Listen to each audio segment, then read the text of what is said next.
नमस्ते दर्शकों, मैं निकिता रस्तोगी। डीएनपी इंडिया में आपका स्वागत। सरकार ने देश की सबसे वैल्यूएबल कंपनी रिलायंस इंडस्ट्रीज और उसकी partner BP exploration alpha limited और नेको लिमिटेड से 2.81 अरब डॉलर रुपए की मांग की है। रिलायंस ने जानकारी दी। ये विवाद ओएनजीसी के ब्लॉक से केजी-D6 ब्लॉक में गैस के रिसाव को लेकर काफी समय से चल रहा है।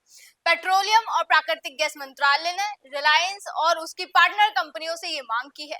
ये मामला 2018 का है। तब सरकार ने केजी-D6 कंसोर्टियम पर गैस माइग्रेशन का आरोप लगाया था। इस कंसोर्टियम में रिलायंस भी शामिल है। सरकार का कहना था कि ओएनजीसी के पास वाले ब्लॉक से गैस रिसाव केजी-D6 ब्लॉक में हो रहा है। इसके लिए रिलायंस जिम्मेदार है। शुरुआत में मंत्रालय ने इस रिसाव के लिए लगभग 1.55 अरब डॉलर का मुआवजा मांगा था। ये कानूनी लड़ाई कई अदालती कार्रवाइयों से और उलझ गई। आखिरकार ये मामला दिल्ली उच्च न्यायालय में पहुंच गया। मई 2023 में दिल्ली उच्च न्यायालय की एकल न्यायाधीश पीठ ने रिलायंस के पक्ष में दिए गए एक मध्यस्थता के फैसले को चुनौती देने वाली सरकार की अपील को खारिज कर दिया था। लेकिन सरकार ने एक खंडपीठ में अपील की, जिसके बाद 3 मार्च 2025 को अदालत ने पिछले फैसले को पलट दिया।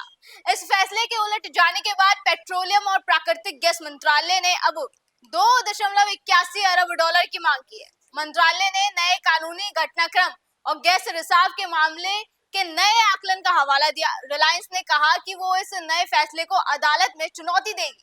रिलायंस और उसकी पार्टनर कंपनियों ने सरकार के आरोपों से इनकार किया है।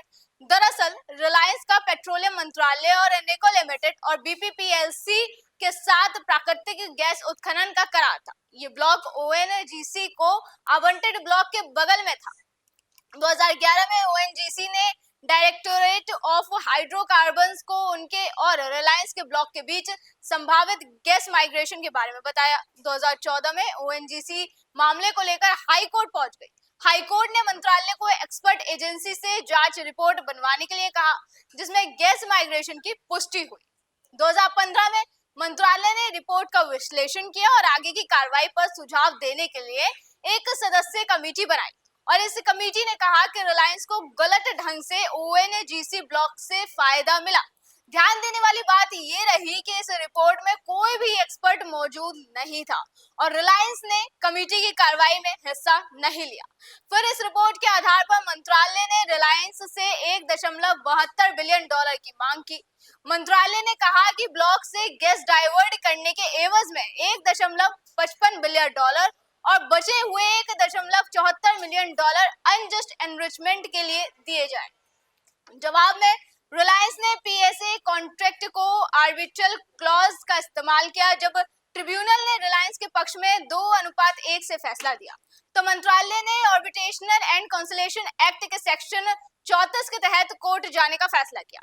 इस फैसले के बाद पेट्रोलियम और प्राकृतिक गैस मंत्रालय ने अब अपनी मांग बढ़ाकर 2.81 अरब डॉलर कर दी है। मंत्रालय ने नए कानूनी घटनाक्रम और गैस माइग्रेशन मामले के पुनर्मूल्यांकन को आधार बनाते हुए एक कदम उठाया। रिलायंस ने एक्सचेंज फाइलिंग में कहा कि कंपनी को कानूनी सलाह मिली है, डिवीजन बेंच का फैसला है और ये प्रोविजन मांग अस्थिर है। कंपनी दिल्ली हाई कोर्ट के डिवीजन बेंच के फैसले को चुनौती देने के लिए कदम उठा रही है। कंपनी को इस मामले में कोई वित्तीय देनदारी होने की उम्मीद नहीं है। अब इस देश के कई नेता हैं जो सरकार पर उद्योगपति से मदद लेने का आरोप लगाते हैं। वो आरोप लगाते हैं कि मोदी सरकार उद्योगपति की सरकार है। ऐसे में अभी ये जो सरकार और उद्योगपति के बीच विवाद है, इस पर ये नेता क्या कहेंगे, ये देखने वाली बात होगी। अभी के लिए इतना ही। आप देखते रहे डीएनपी इंडिया। नमस्कार।